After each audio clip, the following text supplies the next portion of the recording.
எதுக்குத்த முட்டைக்கோசு சட்னியா? சட்னிலாம் ஆகாதே. முட்டைக்கோஸ் சட்னி சூப்பராக தான் இருக்கும். இன்னைக்கு ஆகாதேங்கிறேன்.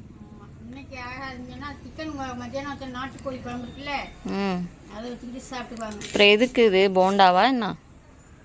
இது போண்டாலாம் இல்லை, முட்டைக்கோஸ் சட்னி தான் செய்ய போகிறேன். அப்புறம் எதான் எதுக்கு சட்னின்னு கேட்குறாங்க. குழம்பு இருக்கே.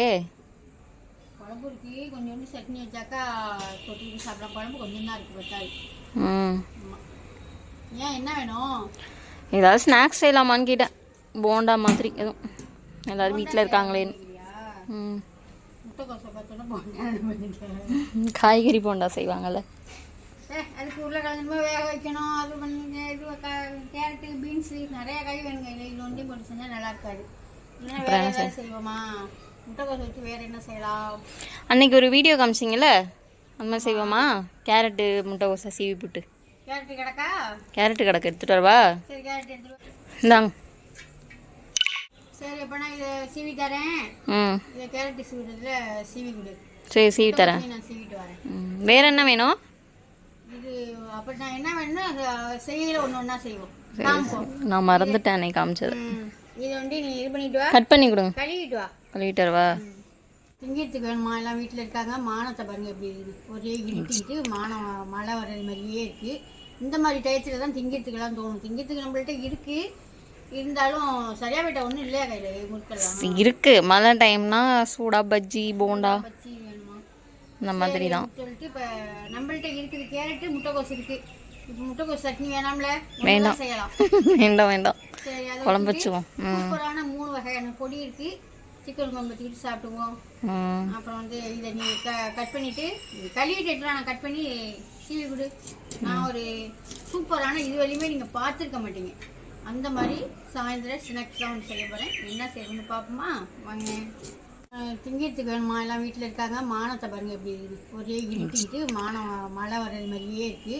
இந்த மாதிரி டயத்தில் தான் திங்கிறதுக்கெல்லாம் தோணும். திங்கிறதுக்கு நம்மள்ட்ட இருக்குது, இருந்தாலும் சரியாக போயிட்ட ஒன்றும் இல்லையா கையில் முறுக்கலாம் இருக்குது. மழை டைம்னா சூடா பஜ்ஜி போண்டா பஜ்ஜி வேணுமா? இந்த மாதிரி தான் சொல்லிட்டு இப்போ நம்மள்ட்ட இருக்குது. கேரட்டு முட்டைக்கோஸ் இருக்குது. இப்போ முட்டைக்கோஸ் சட்னி வேணாம்ல? வேண்டாம் செய்யலாம். வேண்டாம் வேண்டாம், சரி, அதை குழம்பு வச்சுவோம். சூப்பரான 3 வகையான பொடி இருக்குது. சிக்கன் குழம்பு வச்சுக்கிட்டு சாப்பிடுவோம். அப்புறம் வந்து இதை நீ கட் பண்ணிவிட்டு கழுவிட்டு எடுத்துலாம். நான் கட் பண்ணி சீவி கொடு. நான் ஒரு சூப்பரான இது வரையுமே நீங்கள் பார்த்துருக்க மாட்டீங்க. அந்த மாதிரி சாயந்தரம் ஸ்நாக்ஸ்லாம் ஒன்று செய்ய போகிறேன். என்ன செய்யணும்னு பார்ப்போமா? வாங்க. கேரட்டை இந்த மாதிரி நைஸாக சீவி எடுத்துக்கிட்டேன். முட்டைக்கோசையும் முடிஞ்ச அளவு நைஸாக சீவி எடுத்து இந்த கேரட்டையும் முட்டைக்கோசையும் வச்சு என்ன செய்ய போகிறீங்கன்னு தானே பார்க்குறீங்க. இது வரையுமே யாருமே செஞ்சே இருக்க மாட்டீங்க. நான் தான் ஃபஸ்ட்டு செய்கிறேன். இது மாதிரி நீங்கள் பிள்ளைங்களுக்கு செஞ்சு கொடுத்தீங்கன்னா டெய்லி உங்களுக்கு செஞ்சு கேட்பாங்க உங்கள்கிட்ட. அப்படி என்னடா செய்ய போகிறேன்னு தானே பார்க்குறீங்க. வாங்க இப்போ வீடியோக்குள்ளே போயிடுவோம். இப்போ இது ரெண்டையும் முட்டைக்கோசையும் கேரட்டையும் ஒன்றா சேர்த்தாச்சு. இதில் இப்போ என்ன சேர்க்க போகிறோம்னா, இது வந்து சில்லி ஃப்ளேக்ஸ். அதை கொஞ்சமாக சேர்த்துக்கோங்க. காரத்துக்கு தகுந்த மாதிரி சேர்த்துக்குங்க. அப்புறம் ஒரு ஸ்பூனு ஜீரகம் செரிமானத்துக்கு. ஏன்னா நைட்டில் செய்கிறோம் சாயந்தரமா, அதனால் செரிமானத்துக்கு ஜீரகம். இது என்னென்னு பார்த்தீங்கன்னா கோதுமை மாவு. இதுக்கு நான் பார்த்த இதில் வந்து என்ன போட்டாங்கன்னா மைதா மாவு போட்டாங்க. நம்ம வீட்டு பிள்ளைங்க மைதா மாவு வேணாம், பிள்ளைங்களுக்கு கொடுக்க முடியாதுன்னு சொல்லிடுவாங்க. அதனால் இது வந்து நான் கோதுமை மாவு எடுத்துக்கிட்டேன். நீங்கள் மைதா மாவு வேணாலும் எடுத்துக்கங்க, கோதுமை மாவு வேணாலும் எடுத்துக்கங்க. இதெல்லாம் ஒன்று அளவெல்லாம் இல்லை, சும்மா தேவையான அளவு நம்ம சேர்த்துக்கலாம். அப்புறம் இதுக்கு தேவையான உப்பு. அப்புறம் இதுக்கு ஒரே ஒரு முட்டை எடுத்துருக்கேன். இந்த முட்டையும் இதில் உடச்சி ஊற்றிக்குவோம்.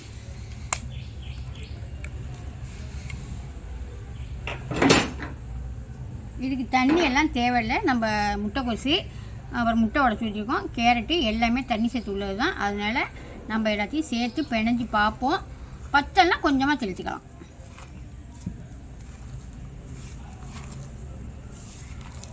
நம்ம எல்லாமே இதில் போட்டு நான் பிணைஞ்சேன். கொஞ்சம் தண்ணி பத்தாது போல் இருந்துச்சு. அப்படியே ஸ்பூனால் எடுத்து ஒரு ஸ்பூன் அரை ஸ்பூன் அந்த மாதிரி விட்டுக்கணுங்க. விட்டு நீங்கள் இந்த மாதிரி நல்லா பார்த்துங்க, இந்த பக்குவத்துக்கு பிணைஞ்சி எடுத்துக்கோங்க. இப்போ போய் அடுப்பை பற்ற வச்சு தோசைக்கல்லை வச்சு இதை என்ன செய்யணுன்னு பார்ப்போமா? வாங்க. இந்த மாவை நான் இப்போ என்ன செய்கிறேன்னு அடுப்பை பச்சைலாம் வைக்கலாங்க. பேர் தோசைக்கல் தான் வச்சுருக்கேன். அடுப்பை காமிச்சிக்கப்பா. ஏன்னா அம்மா செஞ்சாங்க அதை பார்த்து செஞ்சுன்னு சொல்லிடாதீங்க. நான் அடுப்பு வெறும் பற்ற வைக்காமல் வெறுங்கடை தான் வச்சுருக்கேன். இப்போ இந்த மாதிரி உருண்டை உருண்டையாக நம்ம உருட்டிப்போம். இங்கே பாருங்க, இந்த மாதிரி உருண்டை உருண்டையாக உருட்டி இப்படி வச்சிடலாம். இப்படி வச்சு இப்படி தட்டிப்போம்.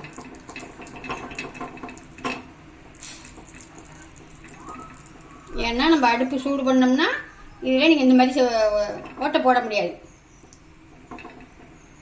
நான் வந்து ஒரு 2 3 இது மாதிரி வச்சுக்கிறேன்.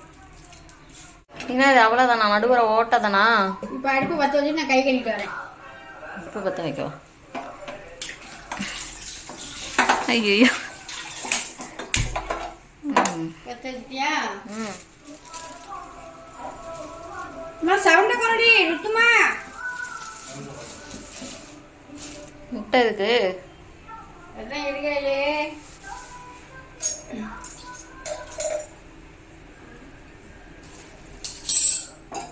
இப்போ இந்த மாதிரி முட்டையை எடுத்துக்குவோம். முட்டையை எடுத்து ஓட்டையில் சிம்மில் வச்சுருக்கியாம்மா? சிம்மில் இப்படி உடச்சிக்குவோம்.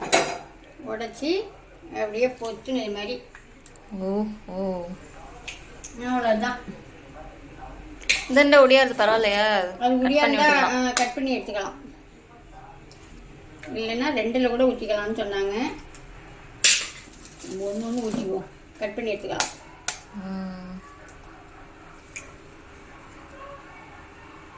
நல்ல ஐடியா தான். எல்லாத்தையும் உடச்சி வச்சுட்டு காமிக்கிறேன். இப்போ எல்லா முட்டையும் உடச்சி எத்தனை வச்சுருக்கிறேன்? 6 இது வச்சுருக்கேன். 6க்கும் 6 முட்டை சேர்த்துட்டேன். இப்போ எண்ணெயை நம்ம மேலால் எண்ணெயை ஊற்றிட்டேன். இப்போயும் நீங்கள் அடுப்பை வேகமாக வைக்கக்கூடாது, சிம்மில் வச்சு தான் வேக வைக்கணும். இப்போ நல்லா ஒரு அரை வேக்காடு வந்துடுச்சு. இதை இப்போ நம்ம பிரட்டி போட்டுக்கலாம். சூப்பராக அந்த ஓரத்தில் உள்ளதெல்லாம் நம்ம நல்லா எடுத்து விட்டுக்கிட்டு பிரட்டி போட்டோம்னா அழகாக என்னது முட்டை பப்ஸு. பேர் நம்மளா ஏதாவது பேர் வச்சுக்க வேண்டியதான். நம்ம பிரட்டி போட்டுடலாமா? சூப்பராக இருக்கா? இது எல்லாத்தையும் பிரட்டி போட்டுட்டு பார்க்கலாம். சூப்பராக எல்லாத்தையும் பிரட்டி வச்சுட்டேங்க. பிரட்டி வச்சு அந்த சைடும் கொஞ்சம் வேகட்டும். ஆனால் கடைசி எல்லாம் நீங்கள் சிம்மில் வச்சு தான் வேக வைக்கணும். வேக வச்சு இப்போ எடுத்துக்கலாம். எல்லாத்தையும் இன்னும் கொஞ்சம் இருக்குது, அதையும் செஞ்சுக்கிட்டு அப்புறம் பார்க்கலாம். தினம் ஒரே மாதிரி செஞ்சு கொடுக்காம இந்த மாதிரி வித்தியாசமாக செஞ்சு கொடுத்தோம்னா இதில் கேரட்டு, அந்த முட்டை, அப்புறம் முட்டைக்கோசு சூப்பரான இதெல்லாம் செய்கிறதா பிள்ளைங்க சாப்பிட்டுப்பாங்க. முட்டை சேர்ந்தாலே பிள்ளைங்கெல்லாம் சாப்பிட்டுப்பாங்க. அதில் காய்கறி செய்கிறது பிள்ளைங்களுக்கு நிறையா சத்து கிடைக்கும். ஈஸியாக இருக்கும். பிள்ளைங்க ஸ்கூல் விட்டு வந்தோடனே இந்த மாதிரி செஞ்சு கொடுத்தோம்னா ஒன்று சாப்பிட்டுட்டு ஒரு காப்பி குடித்தாலே அவ்வளோ அருமையாக இருக்குங்க. எல்லாமே இப்போ சூப்பராக வெந்துச்சு. இப்போ எல்லாத்தையும் எடுத்துக்கலாமா?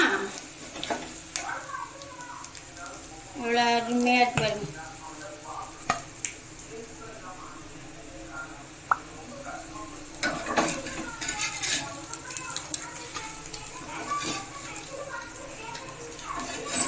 சாப்பிடணும் போல வச்சு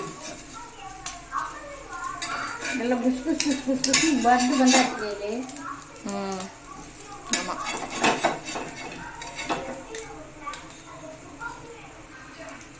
சூப்பராக செஞ்சுட்டு வந்தாச்சுங்க. முட்டையும் வேணால் முட்டைக்கோஸ் கேரட் அருமையான சூப்பராக உடம்புக்கு ஹெல்த்தியான ஒரு ஸ்நாக்ஸ் செஞ்சாச்சு. இதில் பாலுக்கு ஒன்று சாப்பிட்டாலே போதுங்க. அவ்வளோ டெக்கரேட் பண்ணுவோமா? ஏதாவது பண்ணிவிடுங்க. இதில் என்னத்தை ஊற்றிருக்கேன்? சாஸு. என்ன சாக்ஸ் ஊற்றிருக்கேன்? Tomato sauce. நான் இதை செஞ்சேன்னா கையில் அதை செஞ்சுட்டாப்ல. இல்லைன்னா டொமேட்டோ சாஸ் ஊற்றி பொட்டு வச்சு பூவெல்லாம் வச்சுட்டாப்ல. இது சூப்பராக இருக்கா என்னென்னு கமெண்டில் சொல்லுங்கள். நீங்களும் செஞ்சு பார்த்துட்டு எப்படி இருக்குன்னு செஞ்சு சாப்பிட்டு பார்த்துட்டு எப்படி இருக்குன்னு சொல்லுங்கள். ஒரு 10 நிமிஷம் 10 நிமிஷம் இருக்கு மகளே. ஒரு 10 நிமிஷம் தான் ஈஸியாக செஞ்சுட்டு வந்துட்டேன். அப்புறம் வந்து தோசைக்கல்ல வந்து அடுப்பை பற்ற வச்சுட்டு அந்த மாதிரி செய்யாதீங்க. வெயில வச்சிங்கன்னா சுட்டு விடுங்க. அப்போ அம்மா செஞ்சாங்க அக்கா செஞ்சாங்கன்னு செஞ்சு விடாதீங்க. நான் அடுப்பே பற்ற வைக்காம அந்த மாதிரி தொளாரம் ஓட்டையெல்லாம் போட்டுக்கிட்டு அப்புறம் தான் நம்ம ஓட்டையை உடச்சி ஊற்றினேன். கரெக்டாக பார்த்து கரெக்டாக செஞ்சு பாருங்கள். ரொம்பவே அருமையாக இருக்குங்க. இப்போ வாங்க ஆள் கொண்டு கொடுத்துடலாம். அங்கே பாரு. உனக்கு பிடிக்குமாடி? சாப்பிட்டு பார்க்காம என்ன பிடிக்குமா பிடிக்காதா?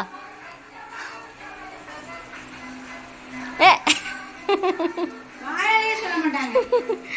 நல்லா இருக்கடி. சூப்பராக இருக்குது. நல்லா இருக்கா? இது மாதிரி சாப்பிட்டுருக்கீங்களா? நீ சாப்பிட்டுருக்கேன். அம்மா செஞ்சு விட்டாங்களாடி? இந்த மாதிரி செஞ்சது அம்மா அது மாதிரி அம்மா நிறைய செய்வாங்க. ஆனால் இது செஞ்சது இல்லையே, நானே புதுசாக வந்து செய்கிறேன். நல்லா இருக்கா? உனக்கு பிடிச்சிருக்கா? நீங்கள் இதே மாதிரி செஞ்சு உங்கள் குழந்தைங்களுக்கு கொடுங்க ஃப்ரெண்ட்ஸ். கல்வி பாட்டி எப்படி நீங்களும் செஞ்சு கொடுங்க அப்படி சொல்லு. இந்த முட்டைக்கோசு, இந்த கேரட்டு, முட்டை இதோட கடித்து சாப்பிட்றதுக்கு செம்ம டேஸ்ட்டாக இருக்குது. அதில் கொஞ்சம் காரம்லாம் சேர்த்தோமா, அந்த காரம், அந்த ஜீரகம், அந்த வாசத்தோட அவ்வளோ ஒரு அருமையாக இருக்குங்க. கண்டிப்பாக நீங்கள் செஞ்சு பார்த்துட்டு எப்படி இருக்குன்னு கமெண்ட்டில் சொல்லுங்கள். இந்த வீடியோ பிடிச்சிருந்தா ஒரு லைக் பண்ணுங்கள், ஃப்ரெண்டுக்கெல்லாம் ஷேர் பண்ணுங்கள், மறந்து நம்பர் சர்ப்ரைஸ் பண்ணுங்கள். பாய்.